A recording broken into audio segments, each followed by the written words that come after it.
Everyone, एक बार आप सभी को फिर से आपके अपने YouTube channel SLD educational academy पर स्वागत है। तो चलिए हम लोग आज एक नए टॉपिक को शुरुआत करते हैं, जो कि टॉपिक नंबर है 8.5 त्रिकोणमितीय सर्वसमीकाएँ यानी ट्रिगोनोमेट्रिक आइडेंटिटीज। प्रीवियस के लेक्चर में हम लोग प्रश्नावली 8.3 के प्रश्नों को हम लोग ने अच्छे तरीके से देखे और सभी प्रश्नों को एक एक करके हल किया। हमें उम्मीद है कि आप लोग को समझ में आ गया होगा, और अगर किसी प्रकार के कोई भी प्रश्न में अगर डाउट है तो कमेंट सेक्शन में कमेंट ज़रूर करें। तो आज हम लोग जो है वो आगे के प्रश्नावली 8.4 की ओर बढ़ेंगे। प्रश्नावली 8.4 की ओर बढ़ेंगे और 8.4 की ओर बढ़ने से पहले और उसके प्रश्नों को हल करने से पहले हम लोग को जो टॉपिक 8.5 है त्रिकोणमितीय सर्वसमीकाएँ, उसको समझना बहुत ही ज़रूरी है। तो चलिए हम लोग इस टॉपिक को समझते हैं। इस टॉपिक को समझने के बाद हम लोग को कुछ यहाँ से फार्मूला मिलेगा, कुछ यहाँ से सूत्र मिलेगा, जिसके हम लोग उपयोग करके हम लोग प्रश्नावली 8.4 के प्रश्नों को हम लोग आसानी से हल कर सकेंगे। तो चलिए हम लोग 8.5 जो टॉपिक है उसको हम लोग देखते हैं।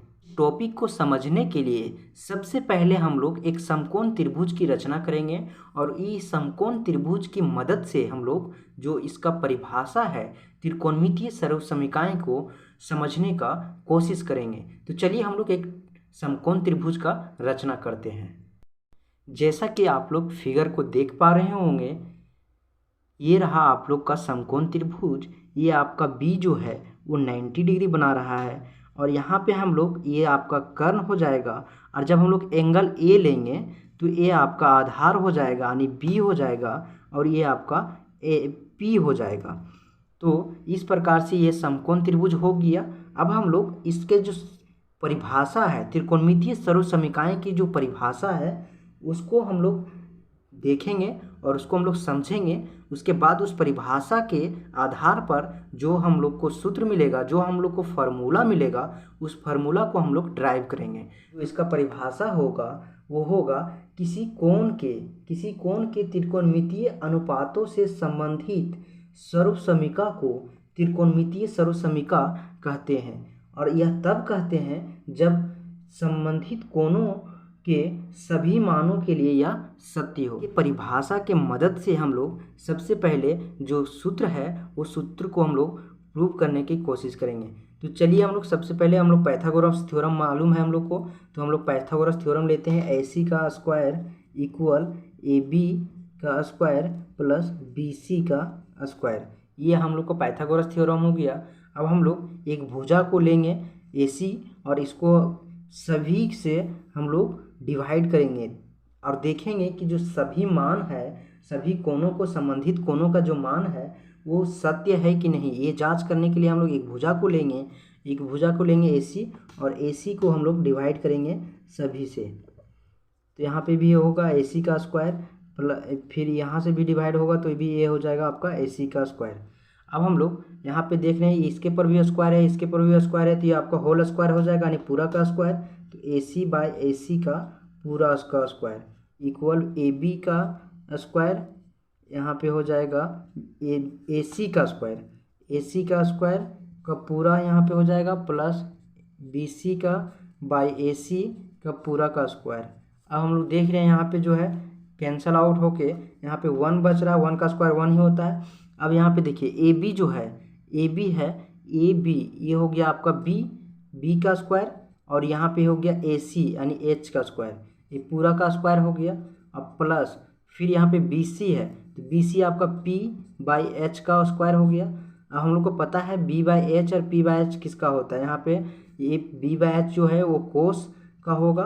और कोस हम लोग कैसे लेंगे, यहाँ पे देखिए एंगल जो है ये लिए हैं तो यहाँ पे एंगल ए ले लेंगे, तो ये यहाँ पे हो जाएगा पूरा का स्क्वायर प्लस साइन यहाँ होता है P बाई H का, तो साइन A पूरा का स्क्वायर इधर हो जाएगा 1।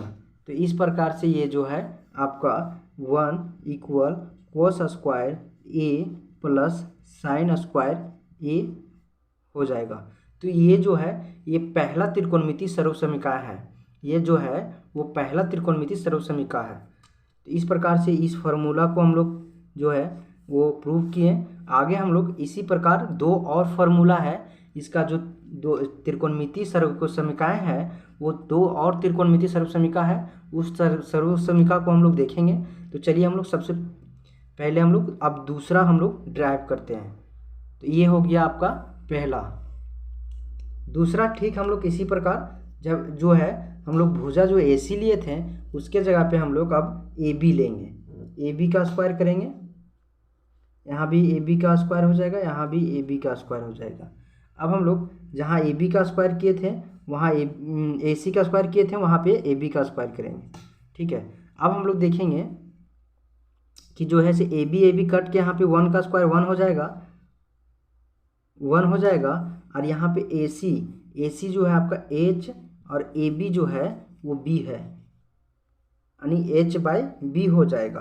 और यहाँ पे आपका BC है, BC जो आपका P है, और AB जो है H है, AB है तो AB आपका यहाँ पे B है, सॉरी यहाँ पे B है, तो P/H है। तो ये इस प्रकार से आप लोग देखेंगे कि जो हो जाएगा आपका ये जो है, जब हम लोग इसका स्क्वायर करेंगे तो यहाँ पे H/B जो है वो सेक A का होता है, तो सेक स्क्वायर ये हो जाएगा, और इक्वल 1 प्लस P/B जो है वो 10 का होता है, 10 स्क्वायर A हो जाएगा। तो इस प्रकार से sec square A minus 10 square A equal 1। तो ये जो है वो दूसरा सर्वसमीका है, यानी दूसरा त्रिकोणमितीय सर्वसमीका है। तो इस प्रकार से हम लोग दो देखें। अब हम लोग तीसरा देखेंगे। तो तीसरा में इसका हम लोग थर्ड भुजा को लेंगे जो कि है BC, जो कि है BC। तो इसी प्रकार हम लोग BC को डिवाइड करेंगे सभी से, तो BC का स्क्वायर, फिर यहाँ पे BC का स्क्वायर, फिर यहाँ पे BC का स्क्वायर हो जाएगा। तो इस प्रकार से हम लोग जब देखेंगे तो ये आपका BC का स्क्वायर, ये भी पूरा BC का होल स्क्वायर हो जाएगा, और ये भी आपका BC का होल स्क्वायर हो जाएगा। तो इस प्रकार से आगे देखिए हम लोग,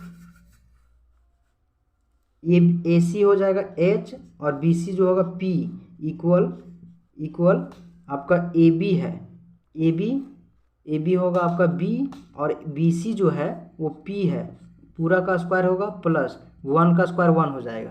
अब हम लोग देखेंगे जो H/P है वो H/P किसका मान होता है, तो H/ जो P है वो कोसेक का होता है। तो यहाँ पे कोसेक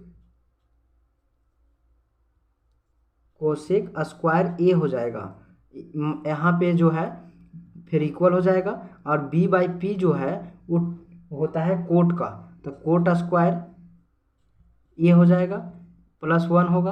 अब हम लोग इसको जो है कोट स्क्वायर A वो इधर ले आएंगे, साइड चेंज करेंगे, यानी cosec square A minus cot square A equal 1। तो इस प्रकार से ये जो है तीसरा सर्वसमीका है, यानी तीसरा आइडेंटिटीज है।